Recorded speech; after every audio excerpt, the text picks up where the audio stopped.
안녕하십니까, 강병천입니다. 제가 오늘 마스크를 쓰고 나올 이유는 마스크에 대한 이야기가 아니고 요 스노클에 대한 이야기입니다. 유튜브도 자꾸 하다 보니까 쓸데없는 짓도 자꾸 하게 되네요. 예, 좀 황당한 질문을 받았는데 사실은 굉장히 현실적인 질문이었어요. 다이빙을 우리가 할 때 꼭 스노클 써야 돼요? 뭐 이런 내용입니다.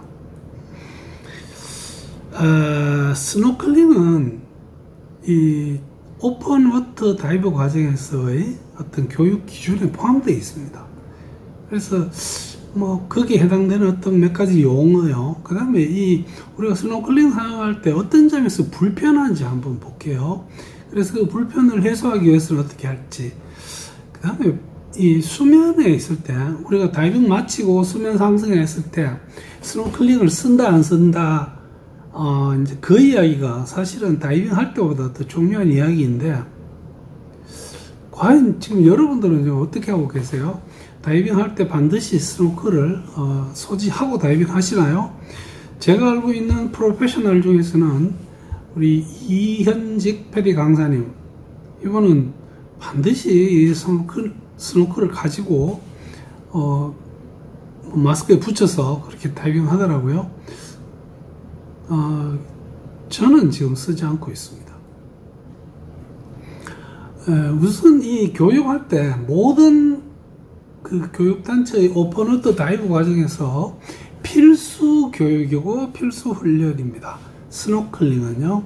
그래서 일반적으로 이렇게 하죠. 5m 수심 정도를 하강하고 그 다음에 거기서 한 바퀴 돌아본 다음에 상승을 하고, 상승을 해서 수면에 올라왔을 때 고개를 완전히 물 밖으로 내지 않고, 즉 수중에서 내가 보고 있던 어떤 물체를 놓치지 않게 계속 보면서 스노클을 통해서 물을 빼고 계속 호흡을 하고, 이 능력을 강조를 합니다. 이것은 교육 그 과정 중에서 필수이고, 여러분도 뭐 다 스노클링 때문에 애를 먹은 분도 있고 할 겁니다. 그런데 우선 이 용어 몇 개 볼게요. 우리가 스노클링이라고 하는데요, 이게 스쿠버 다이빙이 있고요, 스노클링을 스킨 다이빙이라고도 합니다. 스노클링은 현재는 수면에서 스노클을 호흡하면서 왔다 갔다 할 때로 거의 한정되어 있습니다. 그러나 저희들이 처음 다이빙 배울 때만 해도 스노클링은 스노클을 물고 수면에 떠 있다가 하강해서 주어진 수심까지 내려갔다가 다시 상승하고 하는 이 모든, 요즘 말하자면 스킨 다이빙 혹은 프리 다이빙하고 이 스노클링이 같이 사용되었습니다. 요즘은 이 프리 다이빙이라는 용어가 대세고, 거기에다 또 무엇을 좀 붙이기 위해서 우리가 무호흡, apnea, 아프가 아닙니다. apnea 다이빙, 이런 용어들을 쓰고 있죠. 과연 스노클링이 이슈가 되는 그 이유가 뭘까요? 이 불편한 점은 사실은 저희들이 이 스노클링을 이렇게 착용을 해보면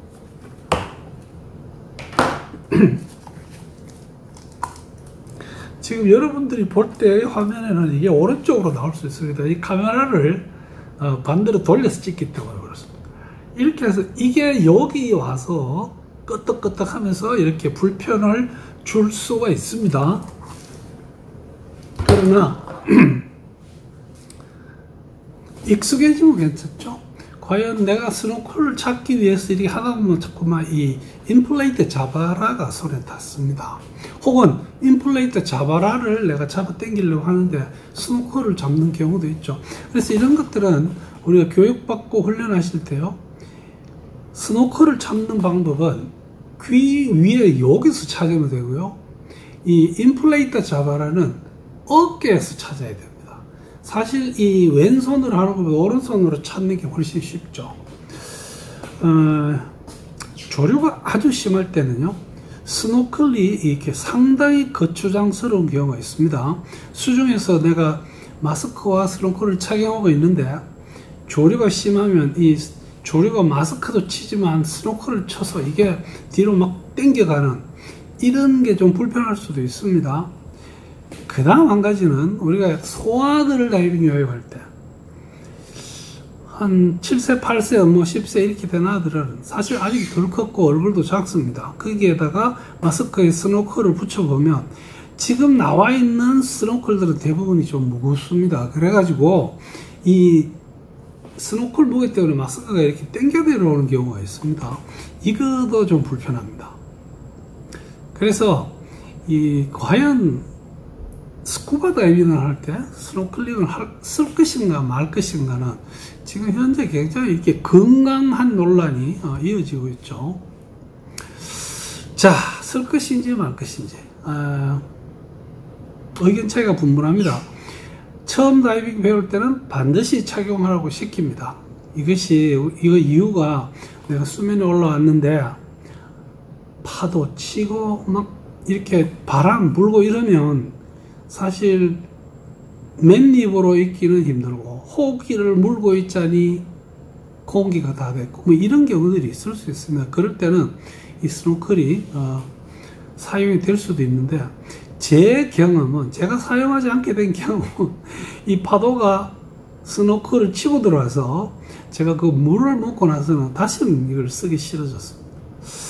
근데 요즘은 또 스노클 안으로 파도 물이 들어오지 않게 하는 드라이 스노클도 있습니다. 그래서 뭐 실린더 안에 공기가 충분하면 차라리 호흡기 물고 있는 것이 더 편안할 수도 있습니다. 특히 만약에 그게 나이트록스라면 저는 수면에서 반드시 계속 호흡기로 호흡하면서 수면 감압을 해줍니다. 아깝잖아요. 비싼 나이트록스 그냥 날리는 것보다는 수면에서라도 계속 흡입을 해주는 것이 제 습관입니다. 그래서 이게 이제 경험이 쌓이면서 스노클링이 점차 거추장스러워지고 하면 뭐 뻗을 수 있지 않나. 그 다음에 이 긴 수면 수영이 이게 불가피하다면 그때는 또 스노클링을 쓰는 것이 맞을 수도 있겠습니다. 지금 이 보이는 그림에 있는 이 스노클은 이것이 실물입니다. 그래서 이거는 이렇게 접어서 쓸 수가 있죠. 이렇게 해서 이 스노클 케이스 안에다 넣어가지고 주머니에 넣든지 안 그러면 디링에 걸고 다니는 분들도 있습니다. 그것도 거추장스러워집니다. 거기에 비해서 이런 이렇게 리지드한 딱딱한 이거는 항상 걸고 있어야 되겠죠. 어떤 그런 사용상 어떤 그 옵션이 가능하다는 거 말씀을 드립니다. 이 그림에 있는 이 스노클은 글쎄요, 저는 이거를 갱신할 때 선물로 받았는데 한 번도 제가 이걸 가지고 물에 들어가 본 기억은 없네요. 그러나 하여튼 이런 어떤 선택의 여지가 있다는 걸 말씀드립니다. 그 딱딱한 고정형보다는 어떤 접을 수 있는 휴대하기도 편한 그런 스노클이 있다는 거요. 그 다음에 선택할 때는 가벼운 걸로 선택하는 게 좋고요. 그 다음에 물이 잘 빠져야 됩니다. 요즘은 물이 들어오지 않게끔 위에 덮여 있는 경우가 대부분입니다. 그래서 그걸 우리가 드라이 스노클이라고 하는데 전혀 안 들어올 수는 없겠죠.